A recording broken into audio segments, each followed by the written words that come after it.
জুলাই ঘোষণাপত্র জুলাই মাসের মধ্যে সরকারকে প্রদান করতে হবে, এটা আমাদের জোর দাবি।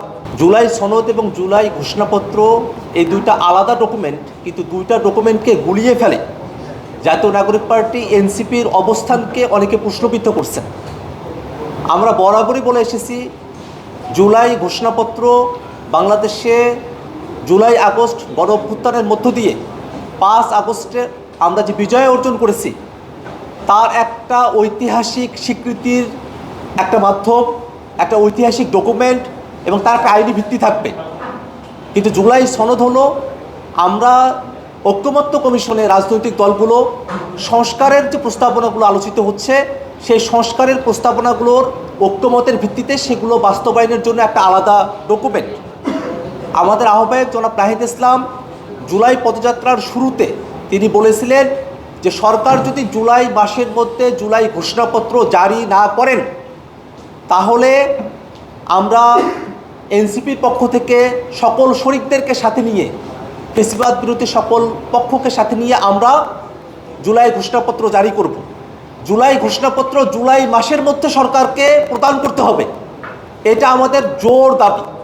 কিন্তু জুলাই সনদের যে বিষয়টি, সেই সনদের মধ্যে যদি আমরা ঐকমত্য কমিশনে সংস্কারের যে প্রস্তাবনাগুলো নিয়ে আলোচনা করেছি, সকল প্রস্তাবনাগুলো যদি জুলাই সনদে উল্লেখ করা না হয়, যদি কিছু কিছু বিষয় উল্লেখ থাকে আর কিছু কিছু বিষয়কে যদি অনুল্লেখ রাখা হয়, আর জুলাই সনদের যদি একটা আইনি ভিত্তি না থাকে, এবং কমিশন যেরকম জুলাই সনদের একটা প্রাথমিক খসড়া দিয়েছে সেখানে যেমন 2 বছরের সময়সীমার কথা বলা হয়েছে, যদি জুলাই সনদে আমরা যে বিষয়গুলোতে একমত হলাম সেগুলোকে সঙ্গে সঙ্গে কার্যকর করার পদ্ধতি সেখানে বাতলানো না থাকে, জুলাই সনদকে যদি আমরা একটা আইনি ভিত্তির জায়গায় নিয়ে আসতে না পারি, সেক্ষেত্রে সেই জুলাই সনদ সেটা পূর্বেকার মতো 3 দলের রূপরেখার মতো শুধুমাত্র একটা ইতিহাসের দলিল হয়ে থাকবে, যার কোনো কার্যকারিতার জায়গা থাকবে না। জীবনের সব আয়োজন এখানে একসাথে। আমরা একটা অকার্যকর, অপূর্ণাঙ্গ, মৌলিক সংস্কারবিহীন জুলাই সনদ আমরা চাই না। এই কারণেই আমরা বারবার বলেছি একটা কার্যকর, একই সাথে পূর্ণাঙ্গ সংস্কারের সকল বিষয়কে ধারণ করে আইনি ভিত্তির সাথে এবং সাথে সাথে বাস্তবায়নযোগ্য এমন একটা জুলাই সনদ আমরা জাতীয় নাগরিক পার্টি এনসিপির তরফ থেকে আমরা দাবি জানিয়েছি। যদি এর ব্যত্যয় ঘটানো হয় তাহলে মোটা দাগের সংস্কারের যে আলাপগুলো আমরা করছি সেগুলো অনিশ্চয়তার মধ্যে পড়ে যায়। সেই অনিশ্চিত একটা ডকুমেন্টে জাতীয় নাগরিক পার্টি সিগনেচার করা না করা বা আর কারো সিগনেচার করা না করা, সেটা মোটা দাগে কোনো ধরনের কোনো কার্যকারিতার জায়গা তৈরি করে না।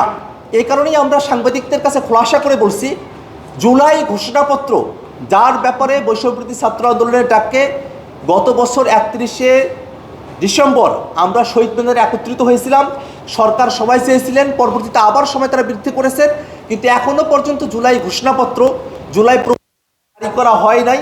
আমরা সরকারের কাছে আহ্বান জানাই, এই জুলাইয়ের ঘটনা প্রবাহের যে সময়কাল 36 জুলাইয়ের মধ্যেই সরকারকে জুলাই ঘোষণাপত্র জারি করতে হবে, এবং একই সাথে জুলাই ঘোষণাপত্র এবং জুলাই সনদ যেহেতু আলাদা, এই দুটি ডকুমেন্টকে সাংবাদিক ভাইরা আপনারা সংবাদ পরিবেশনের ক্ষেত্রে যেন গুলিয়ে না ফেলেন। অনেকে ভাবছেন যে আমরা যখন জুলাই সনদের কথা বলছি, যেটা মৌলিক সংস্কারের ভিত্তিতে হলেই আমরা সেখানে সিগনেচার করব, সেটার সঙ্গে অনেকে জুলাই ঘোষণাপত্রকে গুলিয়ে ফেলছেন, যার কারণে জনমনে একটা বিভ্রান্তির জায়গা তৈরি হয়েছে।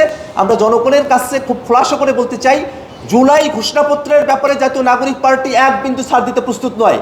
একই সাথে জুলাই ঘোষণাপত্র সেটাকে বাস্তবায়নযোগ্য করা, সেই বাস্তবায়নের ভিত্তিতেই সামনে নির্বাচন অনুষ্ঠিত হওয়া, এলএফও করে লিগ্যাল ফ্রেমওয়ার্ক অর্ডার করে জুলাই সনদকে কার্যকর করা, আইনি ভিত্তি দান করা, এই বিষয়গুলো সম্পূর্ণ করেই আমরা জুলাই সনদ বাস্তবায়নের এক পথে আমরা অগ্রসর হতে চাই।